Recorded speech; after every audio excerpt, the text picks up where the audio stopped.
Hello বন্ধুরা, আমি RJ আপনারা দেখছেন এমডিসি টেক চ্যানেল। বন্ধুরা, আপনারা এতদিন কিন্তু জেনেছেন যে আধার কার্ডের সঙ্গে মোবাইল নাম্বার লিংক করতে হয়। তারপরেও শুনেছেন কিন্তু যে ভোটার কার্ডের সঙ্গে মোবাইল নাম্বার লিংক। এখন কিন্তু সরকারের নতুন নির্দেশ, অর্থাৎ আপনাদের যাদের জমি জায়গা আছে, জমি জায়গার সঙ্গেও কিন্তু আপনাদের মোবাইল নাম্বার লিংক করতে হবে। সরকারের নতুন নিয়ম। অবশ্যই ভিডিওটি প্রথম থেকে শেষ পর্যন্ত দেখতে থাকুন। চ্যানেল নতুন হলে চ্যানেলটিকে সাবস্ক্রাইব করুন, বন্ধুদের সঙ্গে শেয়ার করে তাদেরকেও জানিয়ে দিন। আর অবশ্যই একটি লাইক করবেন। দেখুন, জমি জায়গার সঙ্গে আপনাদের কিন্তু মোবাইল নাম্বার আপডেট করার জন্য কিন্তু আপনাদের এই যে অফিসিয়াল ওয়েবসাইট banglarbhumi.gov.in, এই অফিসিয়াল ওয়েবসাইটে আপনাদের ভিজিট করতে হবে। তো এখানে আসার পরেই আপনারা দেখতে পাচ্ছেন একটা অপশন আছে সাইন ইন আর একটা সাইন আপ। তো এখানে একটা ইউজার আইডি আপনাদের প্রয়োজন হয়। তো যাদের ইউজার আইডি নেই, একদম নতুন, তারা কিন্তু এই যে সাইন আপ অপশন আছে, এই অপশনে ক্লিক করবেন। ক্লিক করার পর আপনাদের সামনে যে রেজিস্ট্রেশন ফর্ম সেটা ওপেন হয়ে যাবে। তো এখানে আপনাদের নাম এবং এখানে আপনাদের যে গার্ডিয়ানস নেম, অ্যাড্রেস, এই সমস্ত ফিল আপ করতে হবে এবং আপনাদের block, police station, district, pincode এবং একটা ইমেল আইডি দিতে হবে এবং ইমেল আইডিটা এখানে একটা ওটিপি পাঠানো হবে, সেটা দিবেন। এখানে মোবাইল নাম্বারও কিন্তু একটা দিতে হবে, তাতে ওটিপি ভেরিফিকেশন করে একটা ইউজার আইডি আপনি ক্রিয়েট করে নেবেন, পাসওয়ার্ডও ক্রিয়েট করে নেবেন। তাহলেই কিন্তু আপনারা ইউজার আইডি এবং পাসওয়ার্ড ক্রিয়েট করে নিতে পারবেন। তো ইউজার আইডি পাসওয়ার্ড ক্রিয়েট করে নেওয়ার পর তারপর এখানে দেখতে পাচ্ছেন সাইন ইন অপশন। এই সাইন ইন অপশনে আপনারা ক্লিক করবেন। আর ইউজার আইডি পাসওয়ার্ড যদি কিভাবে ক্রিয়েট করতে না জানা থাকে, অবশ্যই কমেন্ট করবেন। আমি পরবর্তী ভিডিওতে আপনাদের অবশ্যই দেখিয়ে দেবো কিভাবে আপনারা ইউজার আইডি ক্রিয়েট করতে নেবেন। তো চলুন, এবার এখানে দেখতে পাচ্ছেন সিটিজেনে রাখবেন, আপনার যে ইউজার আইডিটা আছে সেটা দিবেন, পাসওয়ার্ড যেটা আপনি তৈরি করেছেন সেটা কিন্তু এখানে দিবেন এবং এখানে আপনাদের যে ক্যাপচারটা দেখতে পাচ্ছেন দেখে দেখে দেওয়ার পর লগ ইন অপশনে ক্লিক করবেন। ইউজার আইডি ক্যাপচার দেওয়ার পর যখনই লগ ইন করবেন, পেজটা একটুখানি লোড হবে, লোড হয়ে আপনার সামনে ওপেন হয়ে যাবে। কারণ এই পেজটা প্রায় সময় কিন্তু এদের সার্ভার কিন্তু জাম থাকে, যার কারণে কিন্তু আপনাদের একটু টাইম লাগতে পারে। তো এখানে দেখতে পাচ্ছেন আপনারা চলে আসবেন পেজেতে। আসার পরে এখানে যে সমস্ত অপশনগুলো, অর্থাৎ যে যে কাজগুলো আমরা এখানে করতে পারি, সেখান থেকে দেখতে পাচ্ছেন সিটিজেন সার্ভিস। আপনারা যদি জমি জায়গার সংক্রান্ত কোনো দাগ তথ্য জানতে চান, এখানে দেখতে পারেন। এখানে পাবলিক ইভেন্টস আছে, মোর মৌজা ইনফরমেশনও জানতে পারবেন, আপনার কোয়ারি থাকলে সেগুলো করতে পারবেন।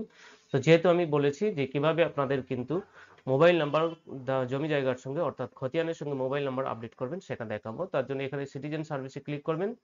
উপরেই দেখতে পাচ্ছেন অনলাইন অ্যাপ্লিকেশন, এই অপশনে ক্লিক করবেন। ক্লিক করার সাথে সাথে আপনারা এখানে দেখতে পাচ্ছেন মোবাইল নাম্বার আপডেট এগেনস্ট খতিয়ান, এই যে অপশনটা, এটা কিন্তু নতুন অ্যাড করা হয়েছে। অর্থাৎ যাদের খতিয়ান নাম্বার আছে বা জমি জায়গা যাদের নামে আছে, তাতে কিন্তু মোবাইল নাম্বার অ্যাড করতে পারবেন। এখানে ক্লিক করার পর একটুখানি ওয়েট করবেন, আপনার সামনে যে পরবর্তী পেজ সেটা চলে আসবে। এখানে দেখতে পাচ্ছেন মোবাইল নাম্বার আপডেট এগেইনস্ট খতিয়ান, এই পেজটাতে আপনারা চলে আসবেন। ফার্স্ট এখানে এসেই দেখতে পাচ্ছেন আপনাদের যে ডিস্ট্রিক্ট, সেই ডিস্ট্রিক্টটা আপনাদের সিলেক্ট করতে হবে। এখানে আপনাদের যে ব্লক আছে সেই ব্লকটাও কিন্তু আপনারা সিলেক্ট করবেন। তার সাথে সাথে আপনাদের যে মৌজাতে জমিটা আছে সেই মৌজাটা আপনারা এখান থেকে সিলেক্ট করবেন। তো এইগুলো সিলেক্ট করে নেওয়ার পর তারপর দেখতে পাচ্ছেন যে খতিয়ানটা বর্তমানে আপনার আছে, সেই খতিয়ানটা কিন্তু আপনাকে এন্ট্রি করতে হবে। খতিয়ানটা এন্ট্রি করার সাথে সাথে ভিউ অপশনে যখনই ক্লিক করবেন, ওই খতিয়ানের নাম্বারে কোন মোবাইল নাম্বার এন্ট্রি আছে সেটা কিন্তু আপনার সামনে চলে আসবে। তো এখানে দেখতে পাচ্ছেন একটা পপআপ শো হয়েছে, মোবাইল নাম্বার নট প্রেজেন্ট, অর্থাৎ এই খতিয়ানে মোবাইল নাম্বার নেই। তো যে খতিয়ানটা দিয়েছেন তার ডিটেলসটা নিচের দিকে চলে আসবে, দেখতে পাচ্ছেন নাম, বাবার নাম। এখানে যদি কোনো মোবাইল নাম্বার দেওয়া থাকে সেটা কিন্তু মোবাইল নাম্বারটা শো হবে। তো দেখতে পাচ্ছেন mobile number as per record, record অনুযায়ী কোনো মোবাইল নাম্বার দেওয়া থাকলে, তো যাদের মোবাইল নাম্বার দেওয়া রয়েছে তাদের কিন্তু শো হবে, যাদের কিন্তু দেওয়া নেই তাদের শো হবে না, এটা ব্ল্যাঙ্কই থাকবে। তো এখানে আপনি যদি এরপর মোবাইল নাম্বার অ্যাড করাতে চান, এখানে দেখতে পাচ্ছেন enter your update mobile number, আপনাকে নতুন যে মোবাইল নাম্বারটা আপনি আপডেট করাতে চাইছেন সেই মোবাইল নাম্বারটা এখানে এন্ট্রি করবেন।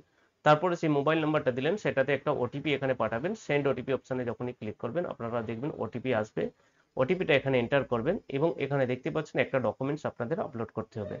তো এই যে ডকুমেন্টস, এই ডকুমেন্টসটা কোনটা আপলোড করবেন, এটা হচ্ছে আপনাদের যে ল্যান্ড রেকর্ডটা আছে, অর্থাৎ পর্চাটা বর্তমানে আপনার কাছে আছে, সেটাতে একটা সেলফ অ্যাটেস্টেড করবেন, অ্যাটেস্টেড করে সেটাকে এখানে আপলোড করবেন। তো আপলোড করার ক্ষেত্রে অবশ্যই খেয়াল রাখবেন 2 MBর মধ্যে যেন সেটা হয় এবং পিডিএফ ফরম্যাটে। তারপরেই কিন্তু আপনারা সাবমিট করলে আপনাদের যে অ্যাপ্লিকেশন সেটা কিন্তু সাবমিট হয়ে যাবে। তো বন্ধুরা, দেখলেন কিভাবে আপনারা ল্যান্ড অর্থাৎ খতিয়ানের সঙ্গে আপনাদের যে মোবাইল নাম্বার সেটা কিন্তু আপডেট করবেন। অর্থাৎ ভারত সরকারের এটা একটা নতুন প্রচেষ্টা বা নতুন স্কিম বা নির্দেশনামা বলতে পারেন, যার মাধ্যমে কিন্তু আপনাদের যাদের জমি জায়গা আছে বা যে সমস্ত জমির মালিকেরা আছেন, তারা কিন্তু তাদের মোবাইল ফোন, তাদের যে জমির জায়গা আছে বা খতিয়ান আছে তাতে কিন্তু আপডেট করাতে পারেন। আশা করি ভিডিওটা আপনাদের জন্য হেল্পফুল হবে। যদি হেল্পফুল বলে মনে হয়, অবশ্যই একটি লাইক করবেন। চ্যানেল নতুন হলে চ্যানেলটিকে সাবস্ক্রাইব করবেন, বন্ধুদের সঙ্গে শেয়ার করবেন। দেখা হচ্ছে পরবর্তী ভিডিওতে, ততক্ষণ মধ্যে ভালো থাকবেন, সুস্থ থাকবেন।